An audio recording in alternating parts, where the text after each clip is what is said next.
Welcome to the West Coast Trail, day 9. I'm just going to show you Denmark. Okay, basically Denmark is made of, or mainland Denmark is made of 3 islands. We've got the big island here, which is called Jutland, the little middle island, which is called Fun, and then the island with Copenhagen on it is called Zealand. Of course, we're on Jutland, so we're basically doing the west coast of Jutland. If we zoom in on day 9 here, right here, just at the bottom of day 9, is actually the border between southern Jutland and middle Jutland. So we're moving into middle Jutland now.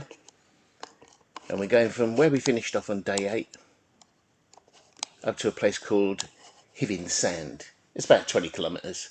Hyvin Sand is part of the Homeland Dune. If we look here, this whole area is basically a sandbar, and it's called Homeland Dune. And that blocks off this Rinkerbing Field. Rinkerbing Field in reality is probably a lagoon, about 30 kilometres long, but it's only about 2 to 3 metres deep all the way. So, you know, if I was 2 metres taller, I'd probably walk straight across it. Now, one thing you need to know is this part of the Danish coast, here and all the way up to the top in fact, is really treacherous. There's been hundreds and hundreds of shipwrecks. And based, not weirdly enough, not because of rock, but because along this coast here, the tide, very long, very low, and it's all sand. What happens is the ships run aground and then the waves just bash it against the sand, basically turns it into a pile of wood. So they've been creating, back in the 1800s, they were trying to, you know, stop these shipwrecks. So what they did was they've created a thing called a sea mark. Now we'll try and see them, but basically the sea marks are actually too high. We probably won't be able to see them from the beach. But we did actually see one when we did the West Coast route. Let me show you. When we're on the West Coast route here, when we went to the westernmost point, this is the one I took a picture of and said it was a lunar lander or something. Anyway, yeah, that's Ringbjerg. Okay, and that's a sea mark. Every sea mark sits up on the dunes, and they all have different shapes. So if you're at sea and you see that shape, you know exactly where you are. It gives you an idea of, you know, the dangers in that area. Now, we totally missed this one because we couldn't see it from the beach. Kærgaard. Again, that was probably in day 8. Day 9, we've got one at Hervig. Now, we're not going to be able to see that because down on the beach we just can't see it high enough. And again, in Hyvin Sand, there's another one that's called Argab. Okay, so these sea marks are literally set up on the top of the dunes, and they're just a notice to navigators at sea. There was originally 25, but because of the erosion and all that kind of stuff, there was 25 along this whole top coast here, and that's down to about 11 now, I think. But hopefully we might get to see at least one of them. We definitely won't see Hervig, but we might see Argab once we get into Hyvin Sand. Okay, so that's it. We're going to start off on day 9. Let's see how that goes. Here we go, people, start of West Coast Trail day 9. Obviously we're back at where we finished on day 8, which is basically the home village. Okay, it's a really nice day, a little bit of wind, hope you can hear me, but it's going to be a perfect day. Loads of really boring things to tell you. First thing, we're at the start of the Homeland Dune, or Homsland Dunes, and these separate Danish, you'll see over there, from Rinkerbing Field, which is over that way. This area here is actually the border between southern Jutland and middle Jutland, and it used to be the site of the main thoroughfare, the main canal if you like, into Rinkerbing Field, and you can just see some of the marshes left over from it there. But the dunes kept collapsing, kept filling it in, so in 1910 they actually built a man-made canal up at Hyvin Sand, and that's where we're headed for today. So we'll get on it, get started, get down on the beach and start walking. Welcome day 9.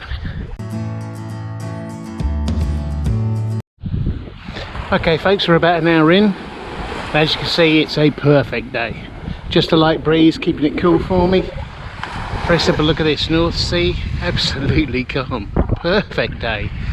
Right out that way we got another wind farm, probably can't see, it's quite far off. On this side of course we got the Homesland Dune, and of course the other side of that the Rinkerbing Field, and that's the same all the way up here.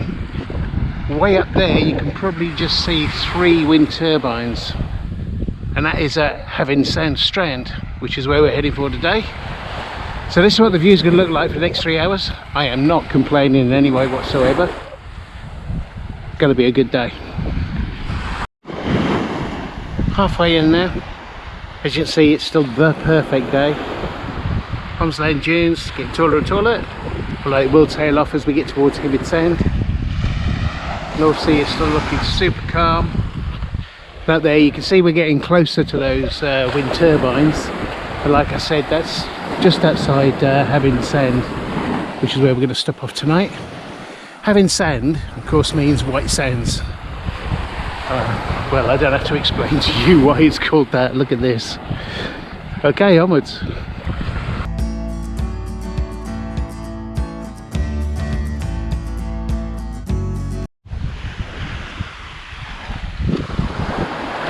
Hi Mum, you just texted me actually to ask if I'm hiking today, and you said if I am, I'm probably about halfway through, but I'm actually about 2/3 of the way through. That's where I'm heading for. Not far to go now. Still a glorious day. Tough one today though. Tide's coming in, so as the tide's coming in, it's pushing you onto the softer sand, which of course is harder to walk on. But if that's the only complaint I've got, then I'm having a brilliant day. This is fantastic. Okay, I'll catch up with you later.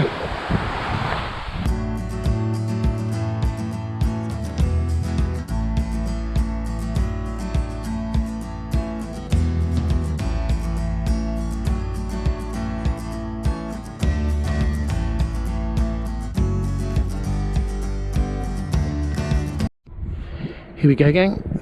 This is Having Sand. And this is the man-made canal between the sea and the Rinkerbyn Fjord.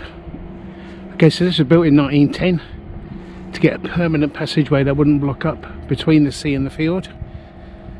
And then in 1931, down the bottom there, they put in a lock gate so they could control surge tides, but also to regulate the height of the water within the fjord.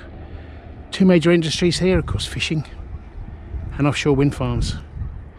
And all the support boats for the offshore wind farms are actually run out here. Having Sand population 2,800 people normally. Of course, that doesn't include tourists. Okay, so Rinkerbyn Fjord is the other side of that bridge. I'm going to go into town now, get myself a beer, and then sort out where I'm staying for the night. So that's it for the day. We're in Having Sand. Oh, two things it's famous for on the fishing side, right? Dried dabs. That's dried flatfish. And oysters, believe it or not.